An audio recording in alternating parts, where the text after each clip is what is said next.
Agora o jogaço de hoje. O negócio é o seguinte, o Botafogo está em terceiro no grupo, se vencer, encosta nos líderes, se empatar vai precisar tirar saldo de gols na última rodada para se classificar para as oitavas. Se perder, está eliminado, pelo amor de Deus, não vai perder. Débora Gares está lá no Nilton, já chegou, está ansiosa e vai contar para a gente como é que vem o Botafogo para esse jogo tenso. Débora Gares, conta tudo para nós. Jogo complicado, né, Escobar? Boa tarde para você, para todo mundo que nos acompanha. Olha, os jogadores já estão até concentrados para essa partida. Saíram ontem aqui do estádio do último treino, foram direto para o hotel, um hotel em Copacabana, para concentração para esse jogo.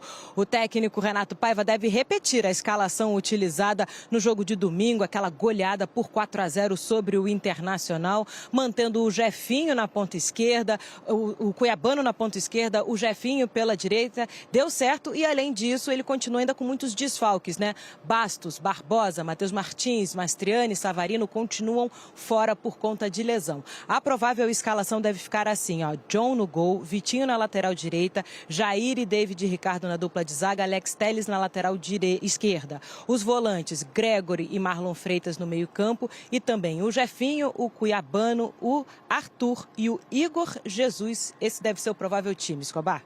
Muito bem, agora teve uma vitória da Universidade do Chile para cima do Carabobo que prejudicou aí a parada para o Botafogo, né? Não foi legal. Exatamente, vitória por 4-0 fez com que a Universidade do Chile assumisse a liderança desse grupo A, agora com 10 pontos, seguido do Estudiantes da Argentina, que é o adversário de hoje, o Botafogo em terceiro com 6 pontos. Como você já começava a explicar, o Botafogo, se perder, está eliminado. Se empatar, aí vai para a última rodada dessa fase de grupos, precisando vencer e tirar saldo. Aí, essa partida vai ser diante da Universidade de Chile, felizmente, aqui no estádio Nilton Santos também. Se vencer, aí fica um pouco mais tranquilo, ainda vai resolver na última rodada, mas com uma vitória simples jogando em casa. É provável que o Botafogo tenha para esse jogo de logo mais, por conta da importância, um bom apoio da torcida. Foi meio decepcionante, né? O público do último jogo, menos de 8 mil pessoas, mas para esse jogo de hoje a gente já tem 24 mil ingressos vendidos antecipadamente. A expectativa de público é ali na casa dos 28 mil. Promessa de rua de fogo, de mosaico bonitão e de muita festa para empurrar o time, né, Escobar? Tá precisando aí dessa força para esse desafio tão difícil, meu querido. Está no palco do jogo. Botafogo e Estudiantes, hoje partida também em caráter decisivo, vem sendo assim para o Botafogo, né? Pelo menos até nesses últimos jogos aí do Fogão. Rafael Marques está lá pronto no palco, no Nilton Santos. Jogo importante aí pela Conmebol Libertadores. Tudo bom, Rafa? Seja bem-vindo. Tudo bem, sim, Soma. Um abraço a você, ao Celso, ao Donk, a Mari, ao Fã de Esporte conectado com a gente aqui no F360. E hoje tem tudo para ser uma quarta-feira à la Botafogo, quando se trata de Conmebol Libertadores, né? O clube vem gerando uma identidade com a competição. Não precisa nem lembrar que é o atual campeão, mas vem jogando a Libertadores já há algum tempo, com alguma frequência, e os torcedores sentem o momento em que eles são relevantes para a mudança de uma perspectiva, de um cenário que não é exatamente aquilo que se imaginava. O Botafogo entra nessa rodada com apenas 6 pontos, mas dependendo só de si para se classificar. É bem verdade que a goleada imposta pela Laú em cima do Carabobo levou o time chileno a 10 pontos, isso aumenta a responsabilidade de Botafogo e Estudiantes para o jogo de hoje, mas vencendo essa noite o time argentino, o Botafogo chega aos mesmos 9 pontos que o Estudiantes e faz, na última rodada, o jogo contra a Universidade da Chile, aqui também no estádio Nilton Santos, podendo chegar a 12 pontos, ultrapassar a Laú e aí automaticamente ter a vaga garantida para a segunda fase, o mata-mata da Conmebol Libertadores. Teremos tudo que a torcida tem direito essa noite aqui no Nilton Santos, a chamada Rua de Fogo, que é quando os torcedores recebem o ônibus com os jogadores vindos da concentração, com aqueles sinalizadores. Teremos também um mosaico todo especial. O Botafogo trabalha isso de maneira muito discreta. Tem um movimento chamado Ninguém Ama Como a Gente, que é uma reunião de torcedores avulso do Botafogo, não é propriamente uma torcida organizada. E esse movimento é que normalmente organiza esse tipo de festa e logo mais a tendência é que o estádio tenha realmente uma noite muito especial para que o time em campo corresponda, vença o jogo, embalado pelas 2 vitórias consecutivas, pela goleada sobre o Inter no fim de semana pelo Campeonato Brasileiro, e aí assuma uma condição melhor, visando a classificação para a segunda fase da Conmebol Libertadores. Em relação ao time, o técnico Renato Paiva não deve mexer na equipe que no último fim de semana goleou o Inter. Não conta ainda com jogadores importantes. Não tem o Savarino, não tem o Bastos, não tem o Barbosa, não tem o Matheus Martins, não tem o Mastriani, que vinha sendo titular, compondo a dupla com o Igor Jesus. E uma formação teoricamente pouco provável acabou na prática sendo sustentável, levando o time à vitória, que foi a entrada do Cuiabano como um ponta esquerda ou um meia aberto pelo lado esquerdo, e o Jefinho, que saiu do lado esquerdo, onde ele habitualmente atua, para poder fazer o trabalho de ponta pelo lado direito. Então o 4-2-4 está mantido, nós temos aí a provável escalação do Botafogo na tela para o Fansport conectado com a gente, com o John no gol, na lateral direita o Vitinho, a zaga Jair e David Ricardo, e na lateral esquerda o Alex Telles. O meio campo, os 2 volantes de confiança do técnico Renato Paiva, o Gregory e o Marlon Freitas, pela direita o Jefinho, pela esquerda o Cuiabano, na frente o Arthur, ao lado do Igor Jesus. Essa a provável escalação para o jogo de logo mais entre o Botafogo e Estudiantes, time argentino que inclusive é o 8º colocado do Campeonato Nacional. O técnico Eduardo Domingues não tem hoje 2 jogadores importantes, o Medina, jogador de meio campo que dá o equilíbrio no setor, o Carrillo, atacante também, um é machucado, o outro está suspenso. São essas as ausências da equipe argentina, que provavelmente vem para cá para jogar de maneira fechada, para poder de repente conquistar um empate, levar uma boa vantagem para a última rodada, quando enfrenta o Carabobo jogando em casa. O Estudiantes também tem a faca e o queijo na mão para poder avançar de fase na Conmebol Libertadores. Promessa de grande jogo, logo mais às 9h30, Botafogo e Estudiantes, e com transmissão, claro, da ESPN e do Disney+. E o Botafogo vem de bons resultados. Na Argentina não foi bem contra o Estudiantes, até tomou aquele gol numa falha do John. O jogo poderia muito bem ter terminado 0-0, né? Ou 1-1, o Botafogo teve bola na trave também. O resultado que, de certa forma, mexeu um pouco com o grupo. Qual a postura hoje, professor, do Botafogo para tentar vencer o jogo, né? Porque é uma partida importante também na matemática da chave. Eu acho que a boa notícia é que o Botafogo, com essas mudanças no jogo contra o Inter, principalmente, reapareceram os lampejos de transição, que é o forte desse time, né? O problema é que talvez o Estudiantes não venha tanto para você fazer transição em cima dele. O Estudiantes está fazendo as contas dele também. A gente fala que o Botafogo depende de si, mas se o Estudiantes arranca um empate hoje, ele tem toda a condição de ficar com uma das vagas, né? Também num grupo bastante complicado. Então o Botafogo vai ter esse dilema, ele vai ter que ir, não é a melhor das situações, um time de transição espera que o adversário venha. Isso não deve acontecer, pelo menos até a altura do jogo em que o Estudiantes esteja confortável com o placar. O Rafa falou muito da torcida, o Rafa está ouvindo a gente, né? Sim. Ô, Rafa, melhorou aí o número de ingressos vendidos, porque até ontem era bem baixinho, né?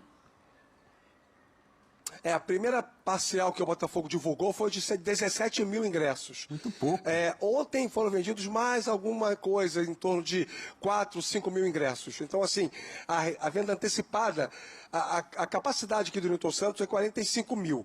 A venda antecipada registrou no máximo, metade disso. Como geralmente quem vem aos Jogos de Libertadores compra ingresso de maneira antecipada, dá para dizer com alguma dose de segurança que não teremos ter um grande público de 40, 41 mil torcedores, que aliás vinha sendo a média do Botafogo na competição no ano passado, à medida que foi avançando de fase, eliminando os adversários, Palmeiras, São Paulo, Peñarol, até chegar à final contra o Atlético lá em Buenos Aires, a média foi essa. Não chegaremos a esse número hoje à noite, mas eu acho que com uma boa dose de otimismo, né, uma leitura positivista, uns 28 a 30 mil torcedores devemos ter aqui logo mais. É um público... Meio engenhão, um pouco mais de meio engenhão. Mas, assim... Engenhão não, que o Botafoguense não gosta que chama de engenhão. Meio milhão. Mas, assim, é porque a gente viu o público do fim de semana, né, e a gente ficou assustado, né? Num jogo importante também, contra o Inter, mesmo o Inter poupando. Assustou. E um jogo em que o Botafogo foi bem, Mari, como parece dar sinais de que tem esse futebol na manga para apresentar. Pois é, ele perde muita gente, pensando até em elenco, né, da temporada passada, para essa, perde ali na figura do Almada e do Luiz Henrique, 2 jogadores importantíssimos em tudo que aconteceu do Botafogo na temporada passada, mas ele também tem ali destaques individuais ainda, né? Bom, enfim, dupla de meio-campistas ali com Marlon e Gregory, muito do coração também desse Botafogo, do que a gente viu que o grupo permaneceu na temporada passada para essa. Claro que faz muita falta o Savarino, que é um jogador que, enfim, desempenha várias funções ali do setor e que é o sobrevivente do Tiro de Ouro, né? Exatamente. E do Igor Jesus também entrega muito para essa parte ofensiva do jogo do Botafogo. Acho que é importante Igor Jesus voltar a marcar contra o Internacional, porque parece que ele sentiu muito essas ausências, né, dos jogadores que se despediram do Botafogo. Ficou, de fato, ali sem as principais referências da equipe que funcionava muito bem com ele. O Arthur também importante desempenhar, deslocado um pouco mais para dentro por conta das ausências e também da ausência do Savarino. Mas acho que a grande sacada, de fato, é esse cuiabano nessa segunda linha, né? Você extrai um potencial muito bom dele como atacante, entre aspas, pelos lados, um ótimo chute, marcou um golaço junto com o Alex Telles contra o Internacional. Então, acho que assim como mostrou na estreia do Campeonato Brasileiro contra o Palmeiras, num bom empate, que ainda tem coisas ali, contra o Internacional também apareceram ali personagens importantes. E assim, a questão que você falou do Cuiabano, eu concordo, porque ele dá muito dessa capacidade de transição e velocidade da equipe do Botafogo, né? Que é uma das grandes armas do time lá desde 2023. E assim, a gente está vendo uma sequência positiva. Lógico, ainda é um recorte pequeno, mas eu acho que o Renato Paiva merecia esse voto de confiança. Porque ele herda um time que já veio ao longo da temporada, dentro do planejamento, ao meu ver, equivocado, que demorou para fazer a contratação do técnico. Manteve a base. Mas, ele assim, mesmo não tem uma intertemporada com a equipe, né? Exatamente, isso é muito importante. E você pode falar, a base é a mesma. Mas a ausência do Luiz Henrique e do Almada muda muito o time. Muito. O impacto técnico e também do funcionamento do time tinha muito a participação deles. A base é a mesma, mas Savarino na prática. E também hoje não vai ter Savarino. E a base é a mesma com desfalques, porque dupla de zagueiros da temporada passada não atua. E ainda a ausência do Savarino, que para mim é o jogador mais importante, o principal jogador tecnicamente falando do Botafogo no setor ofensivo. E aí você precisava encontrar soluções. Tentou ali com os 3 volantes no primeiro momento, com o Patrick de Paula, não estava dando tão certo. E aí acho que ele foi muito bem nessa sacada, do 4-4-2, tendo um jogador mais próximo, até trazendo mais o Igor Jesus, que teve uma queda de desempenho e até por questão, acho que, da falta de alguém se aproximar, mas também de uma queda individual dele. Acho que você tendo outro atacante, acho que isso influenciou de forma positiva. Você recupera jogadas de transição tendo esses 2 caras de lado, tendo ainda o Cuiabano, e mesmo tendo tantos desfalques. Então, acho que foi boas sacadas para conseguir contornar o problema. A missão é complicada, porque o Estudiantes é um time também que, embora tenha ido mal agora no Apertura, foi eliminado e até passou na última rodada levando um 4-0, mas é um time que evoluiu na Libertadores também. E tem um time com capacidade de ditar o ritmo, e que pode ser até interessante de você explorar espaços quando esse time tentar propor um pouco o jogo. O Rafa lembrava da ausência importante do Medina, mas você tem jogadores tecnicamente qualificados, como o Oscar Cibar, que é muito bom volante, o Palácio já fez um jogo interessante na ida, o Gabriel Neves, conhecido aqui pela passagem pelo São Paulo, fez um bom jogo contra o Botafogo no primeiro turno. Então, talvez em alguns momentos, pode ser que o Estudiantes, embora venha mais fechado, em algum momento possa sair para o jogo e aí o Botafogo pode explorar espaço. Hoje, torcida alvinegra, hoje é dia de guerra, hoje é dia de decisão e hoje é dia de ver o nosso glorioso amassando a equipe do Estudiantes da Argentina. Eu tô muito confiante, vamos torcer para que aquele quarteto lá da frente, com Cuiabano, Jefinho, Igor Jesus e Arthur, possam dar muito certo, assim como deu também no último jogo contra o Internacional, né, onde que o Botafogo amassou a equipe do Internacional. Então eu tô muito feliz, tô muito motivado, vamos torcer para que tudo dê certo. Alô, rapaziada, vamos no jogo, vamos lotar, né? A média aí de público para esse jogo de logo mais tá entre 20